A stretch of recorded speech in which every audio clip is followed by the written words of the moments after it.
The chamber of the Galactic Concordium shimmered beneath 1,000 colors of alien light, refracting from the crystalline walls that hung above a star larger than any the human eye had ever seen. The air was perfumed with rare gases meant to comfort the delegates of the Varan Dominion, beings evolved in atmospheres that would choke oxygen breathers. To them, this hall was a symbol of civilization's pinnacle, a monument to order, hierarchy, and dominance. The gathered species filled the tiers of the amphitheater, whispering in tones like silk and static, glancing toward the central dais where the Chancellor of the Dominion sat encased in gold exoskeletal armor.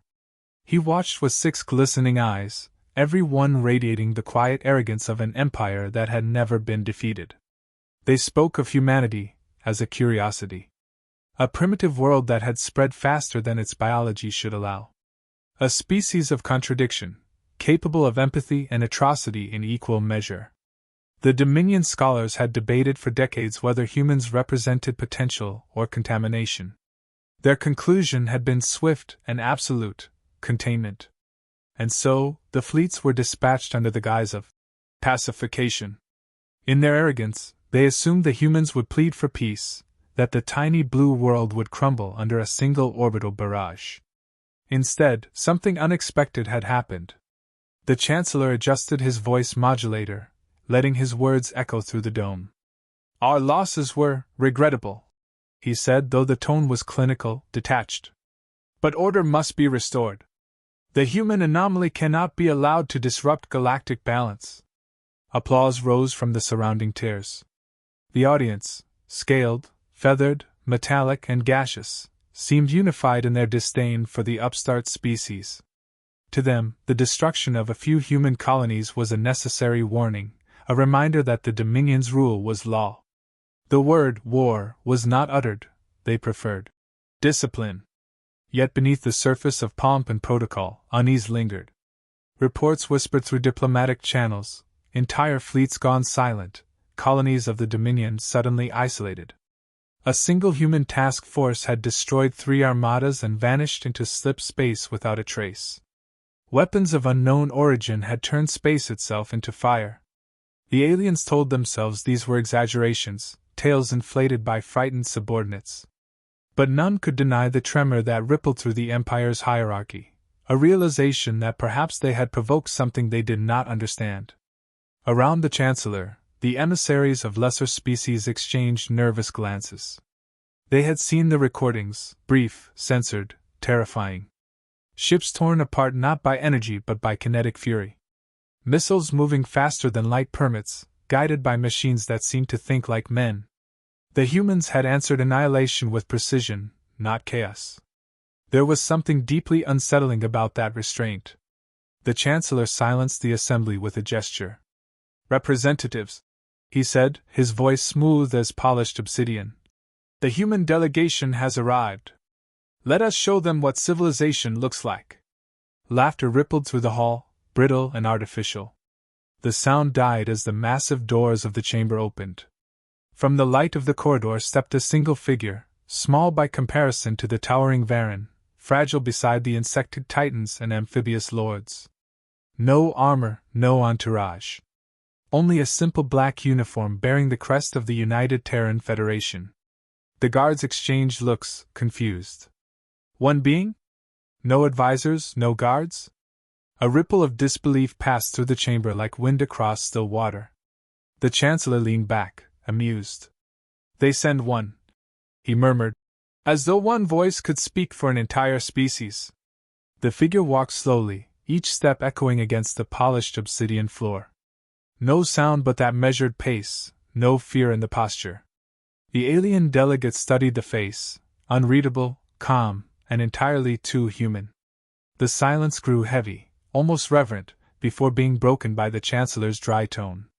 "Welcome, representative of Terra. You stand before the assembled dominions of the galaxy. Speak, if you believe you have words worth hearing."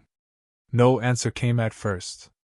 Only the faint hum of the station's reactors, the breathing of 1,000 beings, the unspoken weight of old arrogance.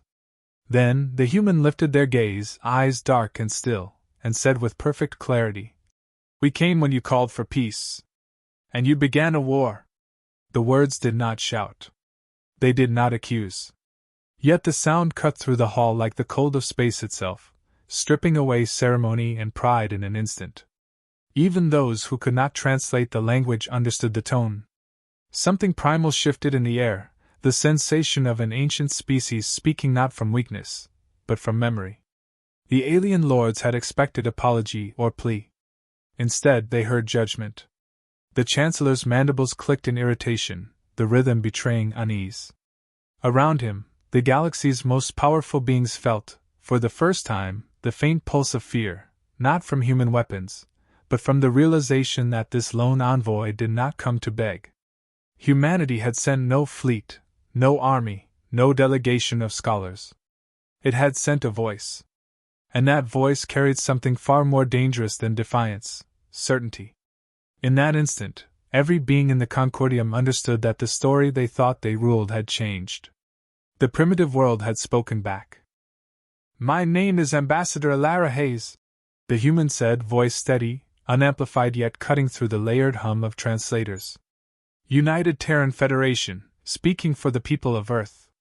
The title hung in the air like a challenge, though she spoke it without arrogance. The Varan Chancellor reclined in his throne, mandibles twitching in amusement. "Earth," he repeated, as if testing the sound of something insignificant. "A world that should have stayed silent. You call yourselves a federation now, do you? Curious, for a species that begged us for entry into civilized space not 50 years ago." Hayes didn't flinch. "We reached out to learn. You answered with warships." A murmur rippled through the chamber, some intrigued, others offended. The Chancellor waved a clawed hand lazily. "A misunderstanding. Your colonies encroached on restricted sectors. We exercised restraint. Only a handful of your settlements were removed." His voice dripped with condescension. "It was regrettable, collateral in the pursuit of order." Hayes let the silence breathe before she answered. "You call it collateral. We call them families." Her tone remained calm, not pleading, not angry, measured, like someone who had already buried the dead and refused to let grief be mistaken for weakness. "You bombed hospitals. You vaporized our oceans to ash. And you call that restraint?" One of the reptilian ambassadors hissed. "Humans exaggerate everything. Your own broadcast showed retaliation beyond reason. Entire Dominion fleets destroyed without warning." Hayes turned her gaze toward the voice. "Without warning? You sent fleets without declaration. You targeted our world without communication. We answered exactly as any sovereign people would." Her words landed like gravity, pulling the arrogance from the air. The Chancellor leaned forward, irritation seeping through his composure. "You admit to aggression, then? Perhaps this meeting is unnecessary." He gestured to his guards, but Hayes continued as if he hadn't spoken. "No," she said quietly. "This meeting is essential. Because you misunderstand who you attacked." A pause. "We believed," she continued, "that your empire knew what it was doing when it struck our system. You called it a border colony. You told your fleets that it was a remote outpost, a waypoint for human expansion. You thought it insignificant." She looked up, meeting his 6 unblinking eyes. "You were wrong. That was not a colony. That was Earth." The translator stuttered, trying to catch up with the weight of the words. Shock swept through the amphitheater. Whispers multiplied into confusion, into disbelief. The Chancellor froze. "Impossible," he muttered. "Our intelligence identified the planet as expendable?"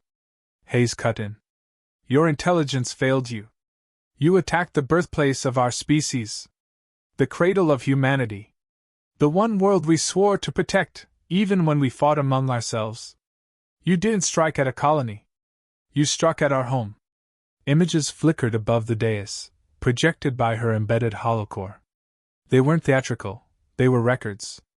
The gray curve of Earth's horizon split by streaks of plasma fire. Cities turning to molten light. The North Atlantic boiled into a crimson storm. The audience, predators, philosophers, and tyrants alike, watched the end of a world unfold in silence. Hayes spoke over the imagery with the precision of a surgeon. "You wanted to send a message. You did. Every human who survived heard it. And every one of us answered. The Chancellor's voice cracked with disbelief. You're saying this destruction united your kind? Hayes nodded slowly. You expected panic. Instead, we found clarity. Every border fell. Every language barrier dissolved. Our divisions ended the day your fleets darkened our sky. You made us one. Her expression didn't shift, but her words carried the quiet fury of inevitability. You thought you were teaching us submission. You taught us purpose. Around the hall, some delegates averted their gaze. Others whispered, frightened. The Dominion had underestimated a species that had evolved in adversity, born from conflict yet tempered by hope. Hayes continued, her voice unwavering. We built from the ashes you left. We rebuilt cities you tried to erase. We remembered the names of every ship you sent. We recorded every word from your broadcasts calling us inferior. And while your admirals celebrated, our engineers built. Our soldiers waited. Our children learned what never again means. The Chancellor tried to regain control, voice trembling under forced calm. And now? You threaten us with revenge? Hayes shook her head. No. Humanity doesn't threaten. We clarify. You wanted to know what drives us. It isn't conquest. It's memory. You mistook patience for fear. You mistook unity for weakness. But humanity endures, Chancellor. We always have. Her final words hung in the air, quiet but absolute. You attacked our home. And we are here to remind you, humanity remembers. The silence that followed was heavier than any weapon. The galaxy's oldest empire had finally learned what those words meant. The hologram still glowed in the silence, casting pale light across the council floor. The devastation of Earth lingered in every flicker, but now the image shifted, no longer ruins, but movement. Fleets rising from shipyards built among shattered continents. Factories reborn in craters where oceans once were. The soundless rhythm of progress after apocalypse. Humanity had not vanished, it had multiplied. Hayes' voice flowed through the quiet like the current of something unstoppable. We buried our dead beneath glass skies, she said, and then we built ships above them. You believed destruction would tame us. You forgot that survival is our oldest instinct. The aliens watched the projections, machines assembling other machines, people working through storms, colonies lit by defiance instead of sunlight. There was no triumph in the display, only purpose. Hayes continued. We did not rebuild to avenge. We rebuilt because the living owed it to the lost. Our pain became a blueprint. The translation units murmured, repeating the line across countless tongues, yet the meaning transcended language. Humanity had made its grief into fuel. Some delegates shifted uncomfortably. The representatives of the smaller species glanced at one another, realizing the obvious truth that the Dominion had refused to see. A species that thrives in chaos cannot be erased by it. The Varan Chancellor's composure faltered. He attempted a sneer, but it came out strained. You speak of emotion as though it were strength, he said. Hayes turned her gaze toward him, unblinking. Emotion is the root of strength, she replied. It's what keeps us from becoming you. Her words rippled outward, heavier than any weapon. The Dominion prided itself on control, on suppression of empathy in favor of order. To hear a human speak of compassion as power was blasphemy to their doctrine. Hayes did not let the pause stretch. When your fleets vanished, she said, you called it luck. When your borders fell silent, you called it sabotage. What you could not admit is that humanity learned faster than you thought possible. You ruled by fear, we advanced through necessity. The projections changed again. Massive starships, their hulls matte and unadorned, moved through slip space corridors. Hayes narrated without flourish. Every ship we built carried the same phrase on its frame, never again shall Earth burn. Every soldier who enlisted swore an oath not to destroy, but to protect. You measured us by the scale of our anger. You never considered the depth of our resolve. The Chancellor leaned forward, eyes narrowing. And yet you retaliated. You killed millions. How is that resolve any different from vengeance? Hayes' reply was immediate. Because we stopped. Because we could have burned your worlds, and we didn't. The words froze the hall. She spoke with no pride, no attempt at justification, only simple truth. Our fleets held the line. We took your weapons apart, and returned your prisoners alive. We chose restraint, not weakness. Whispers filled the chamber again, not derision but fear. For the first time, they saw humanity as something beyond violence, a species capable of holding power without drowning in it. Hayes continued, voice calm and deliberate. You call yourselves enlightened, but you have forgotten what empathy looks like. You mistake mercy for indecision. We learned mercy after tearing ourselves apart for centuries. That is why we still exist. It's why your empire won't survive this century. The alien lords shifted, some in denial, others quietly listening. Hayes' tone did not rise, it only grew colder, more certain. Our scientists turned famine into abundance. Our engineers found life where your maps marked death. Every challenge you thought would break us became another lesson. You call it adaptation. We call it being human. A murmur of something unfamiliar spread through the room, respect. Even those who despised humanity could not ignore the magnitude of its endurance. Hayes looked from one delegate to the next. We do not seek your submission, she said. We do not crave your fear. But understand this, every action has consequence. You destroyed what we loved most. We answer not with annihilation, but with unity. That is what terrifies you. Her gaze settled back on the Chancellor. Your empire believes history belongs to those who dominate. Ours belongs to those who endure. The words struck with finality. You cannot conquer a people who have already lost everything. You can only remind them why they stand. No one spoke after that. The chamber felt smaller, the air thinner. The oldest empires in the galaxy sat in silence, facing a truth their power had never taught them. Humanity was not just another civilization. It was a force carved from pain, sharpened by memory, and guided by a will that refused to die. The Chancellor's posture had changed. The casual arrogance that once filled his words now cracked under the weight of uncertainty. He looked at Hayes with the forced calm of someone realizing control was slipping through his claws. You stand here demanding respect, he said. But your fleets encircle our worlds, your weapons shadow our borders. What is this, if not intimidation? Hayes answered without hesitation. It's caution. The same caution we begged you to show before you opened fire. We learned that peace requires strength, because weakness invites predators. Her tone was not threatening, it was factual, stripped of emotion. You ask what humanity wants. The answer is simple. We want you to stop pretending your empire defines civilization. The murmurs in the hall grew louder. Delegates who once nodded to the Dominion's decrees now looked at the Chancellor with doubt. They had seen the recordings. The human fleets moving like phantoms, overwhelming defenses, disabling entire squadrons without killing their crews. The pattern was undeniable. Humanity wasn't just winning, it was choosing not to destroy.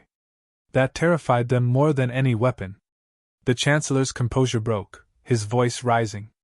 You think you can rewrite the balance of power? We built this order. We tamed chaos. Hayes' expression didn't change. You built cages and called them order. You silenced worlds and called it peace. The difference between us is that we remember what it costs to lose freedom. Her words were steady, but each one landed like iron. Another ambassador interjected, voice quivering. Then what are your terms, human? Hayes turned toward the voice. Terms? You assume we came to dictate. We came to offer a choice. End your dominion and join a council built on equality, or keep your throne and watch your empire collapse under its own arrogance. The Chancellor laughed, brittle and hollow. You think fear will make us kneel? Hayes shook her head. No. Fear changes nothing. But truth does. And the truth is this, you're already losing. Your fleets are scattered. Your colonies have rebelled. The systems you enslaved now fly our signal, not as subjects, but as allies. A hush spread through the chamber. The words were not boastful. They were confirmation of what many already suspected. The Dominion's network was fracturing, not from invasion but from desertion.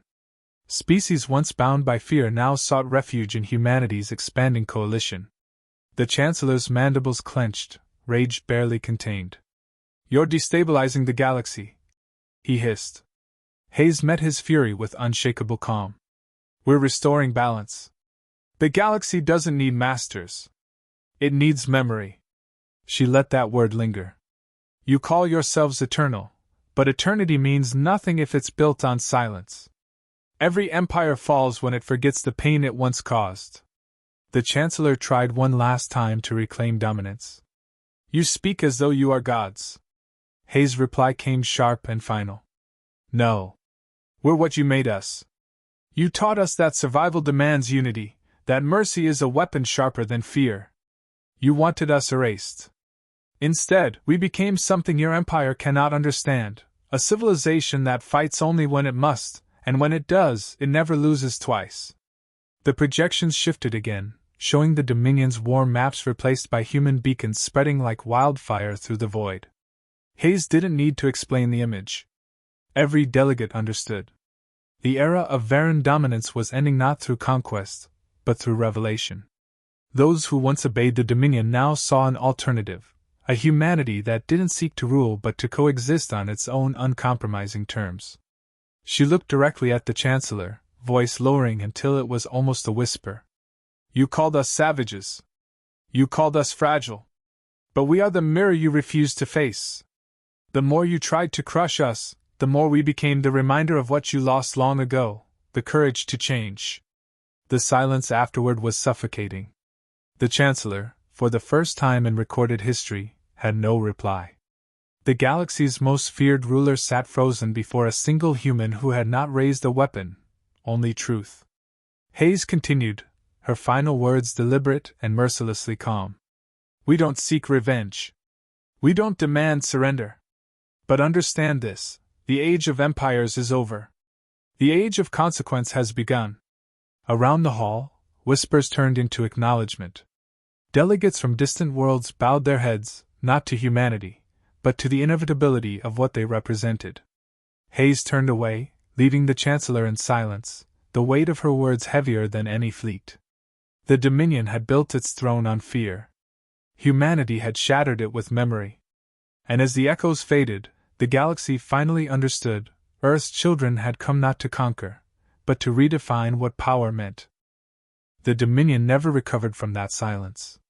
Power fractured, pride collapsed, and those who had once worshipped strength began to question what it had ever meant. Hayes' words lingered long after she left the chamber, spreading faster than light across every channel, repeated in whispers, recorded as testimony.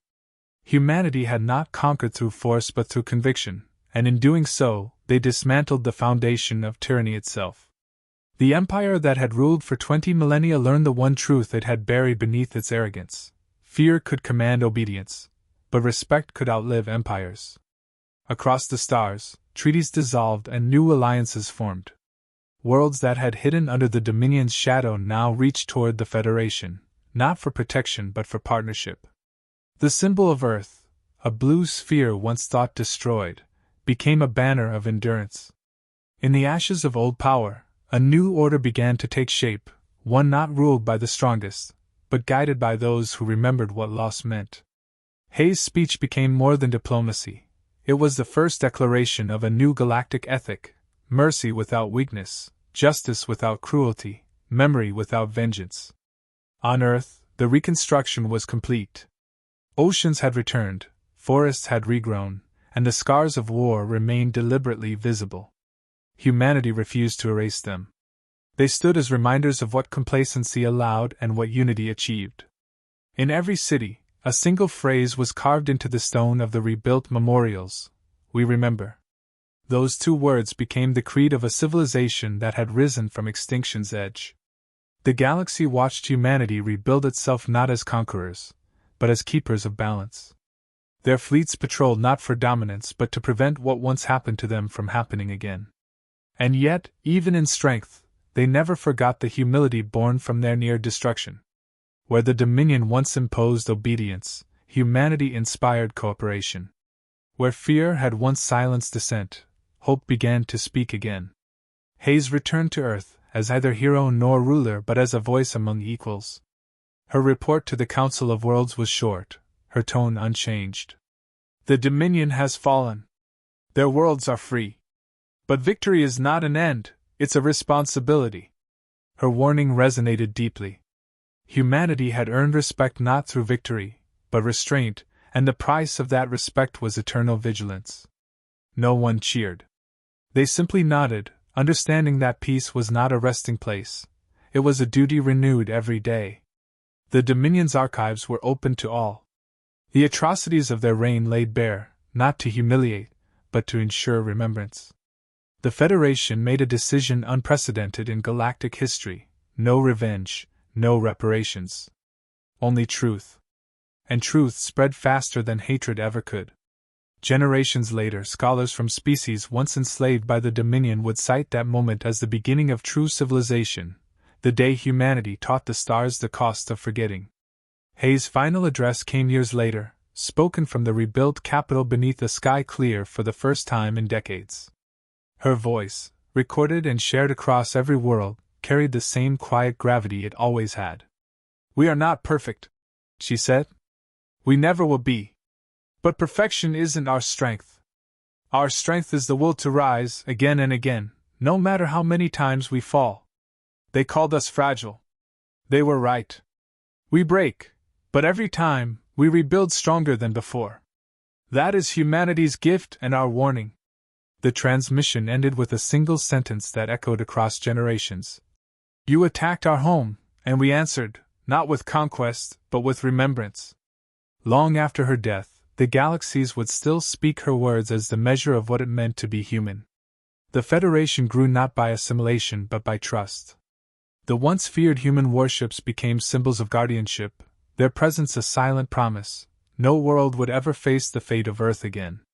The memory of fire had forged a civilization incapable of indifference. And in that unity, the galaxy finally learned the truth that the Dominion never understood: power fades, fear dies, but memory endures. Humanity's legacy was not dominance, but endurance.